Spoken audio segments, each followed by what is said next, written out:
32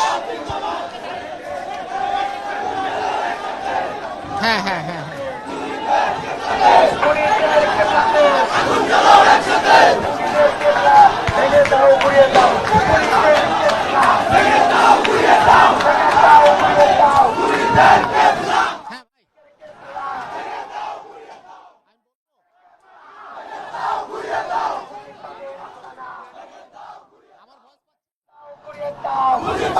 হ্যাঁ ঢুকে যান, আমরা রেডি আছি।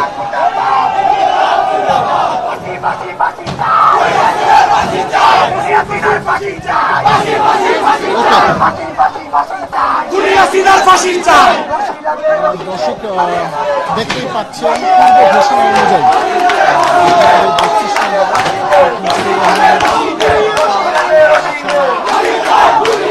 এই মুহূর্তে পূর্ব যে ঘোষণা ছিল যে ফ্যাসিবাদের আস্থান হিসেবে পরিচিত ধানমন্ডি জ্যোতিষকেন্দ্র, সেই জ্যোতিষকেন্দ্র থেকে ঘুরিয়ে দেওয়া হবে এবং মূলত সেই ঘোষণার প্রেক্ষিতে সকল পর্যায়ে জনসাধারণকে আমরা দেখতে পাচ্ছি, শিক্ষার্থীরা জানেন যে জুলাই উদ্যোক্তানে যে হাজারো লাখো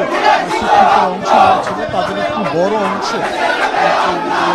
ধানমন্ডি 32 নম্বরের বাসভবনে প্রবেশ করেছেন এবং প্রবেশ করার পর যে যেভাবে পারছেন তাদের যে বিক্ষোভ অথবা তাদের যে বিক্ষুব্ধ অনুভূতি সেটা কিন্তু প্রকাশ করছেন। আপনারা জানেন যে যদিও যে ঘোষণা ছিল যে আওয়ামী লীগ সভাপতি শেখ হাসিনা ছাত্রলীগের পেজে একটি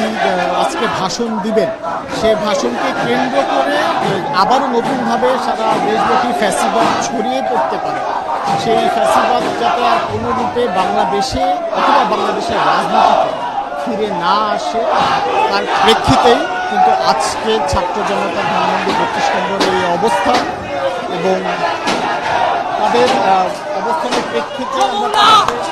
আমরা তাদের সাথে কথা বলছি। তারা কিন্তু আমাদেরকে জানিয়েছেন যে পূর্ব ঘোষণা অনুযায়ী রাত 9টায় থাকলেও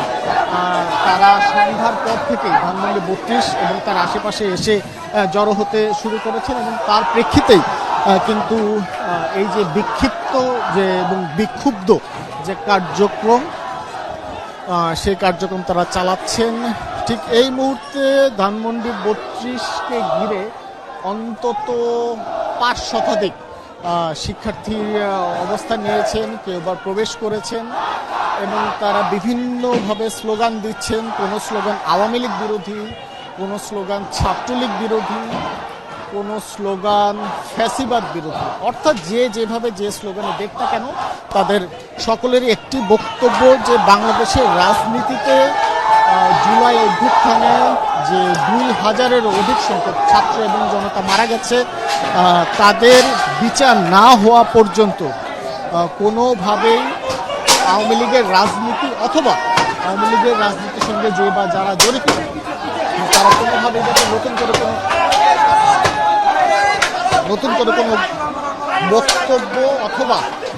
কোনো ধরনের কোনো প্ল্যাটফর্মে যাতে যুক্ত হতে না পারে সেই ঘোষণা দিয়েই কিন্তু তারা তাদের আজকের এই কর্মসূচি পূর্ব ঘোষিত কর্মসূচি সেই কর্মসূচি পালন করছেন। আমরা আমাদের বিভিন্ন সহকর্মীর কাছ থেকে সহকর্মী যারা রয়েছেন তাদের কাছ থেকে যতদূর জানতে পেরেছি যে ইতিমধ্যে TSC, Bangla motor, science laboratory মোড়, শুক্রাবাদ মোড় অর্থাৎ রাজধানীর বিভিন্ন পয়েন্টে কিন্তু ছাত্র জনতার আরও অন্যান্য অংশ কিন্তু ইতিমধ্যে জড়ো হয়েছে এবং তারাও সমবেতভাবে ধানমন্ডি 32 নম্বরের দিকে এগিয়ে আসছে। এখন সেই সমবেতভাবে যে একটি কথা ছিল যে বুলডোজার দিয়ে আসবে সেই বিষয়টি কিন্তু আমরা দেখছি না, কারণ তার আগেই সর্বস্তরের মানুষের একটি বড় অংশ কিন্তু আমরা দেখতে পাচ্ছি আজকের এই কর্মসূচিতে তারা অংশ নিয়েছেন এবং অংশ নেওয়ার পরে আমরা তাদের সঙ্গে যখন কথা বলছিলাম তারা কিন্তু আমাদেরকে জানাচ্ছিলেন যে তাদের লক্ষ্য এবং উদ্দেশ্য একটি, ফ্যাসিবাদ যাতে আর কোনোভাবে সেটা সামাজিক মাধ্যম হোক কিংবা বাংলাদেশের রাজনীতির ময়দান হোক অথবা অন্য কোনো প্ল্যাটফর্মে হোক কোনোভাবেই তারা ফ্যাসিবাদকে বাংলাদেশে আর ফিরে আসতে দিবেন না এবং তার প্রেক্ষিতেই কিন্তু আজকের এই কর্মসূচি এবং এই কর্মসূচি শুরুর দিকে আমরা মনে করছিলাম রাত 9টায় শুরু হবে, কিন্তু 9টা বাজতে এখনো বেশ সময় বাকি, কারণ আগেই কিন্তু এখানে সাধারণ মানুষ অংশ নিয়েছেন। কেউ কেউ এখান থেকে শুধুমাত্র দেখতে এসেছেন, তারা ফেসবুক লাইভে এই জায়গার যে ঘটনা, ধানমন্ডি 32 নম্বরের ঘটনা, তারা প্রচার করছেন। কেউ বিক্ষুব্ধ স্লোগান দিচ্ছেন বিক্ষুব্ধ হয়ে, কেউ বা ধানমন্ডি 32 নম্বরের বাকি যে অংশ, আপনি জানেন যে বিক্ষুব্ধ জনতা আগস্টের 5 তারিখ যেদিন শেখ হাসিনা ক্ষমতা ছেড়ে ভারতে পালিয়ে যান, সেই দিনই কিন্তু একটি বড় অংশ ধানমন্ডি 32 নম্বর কিন্তু উড়িয়ে দেওয়া হয়। মূলত তার পরবর্তীতে এই 32 নম্বরকে ঘিরে মূলত যে আগুনের যে একটি ছোঁয়া, সেটা পুরোটাই কিন্তু আমরা 32 নম্বরের বাসভবন জুড়ে রয়েছে। এবং তারপরে দেখলাম একটি ইট না থাকে এই ধানমন্ডি 32 নম্বরে শেখ মুজিবের যে জাদুঘর, সেই জাদুঘরকে তা নিশ্চিত করতে কিন্তু বিপুল সংখ্যক শিক্ষার্থী অংশ নিয়েছেন। দেখতেই পাচ্ছেন ধানমন্ডি 32 নম্বরের যে মুরালটি রয়েছে,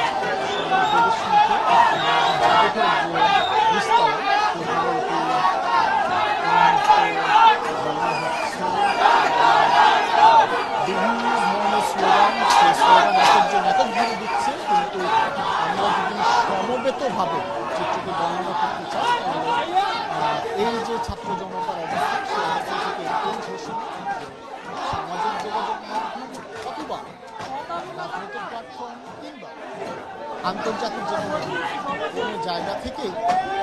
ফেসিবাদের অন্যতম ক্রীড়ানক হিসেবে বাংলাদেশের রাজনীতিতে পরিচিত আওয়ামী লীগের স্থান কিন্তু হবে এই বিষয়টি নিশ্চিত করতে এবং ফেসিবাদকে সমূলে উৎপাদন করার জন্যই কিন্তু আজকের এই কার্যক্রম। আপনি দেখতে পাচ্ছেন অনেকে বাসা থেকে হাতুড়ি নিয়ে এসেছেন, হাতুড়ি নিয়ে এসে কিন্তু কার্যক্রম চালাচ্ছেন তাদের আজকের পূর্ব ঘোষণা কর্মসূচির অংশ হিসেবে। কেউ বাস নিয়ে এসেছেন, কেউ সাবল নিয়ে এসেছেন। তবে একটি শঙ্কার কথা থেকেই যাচ্ছে যে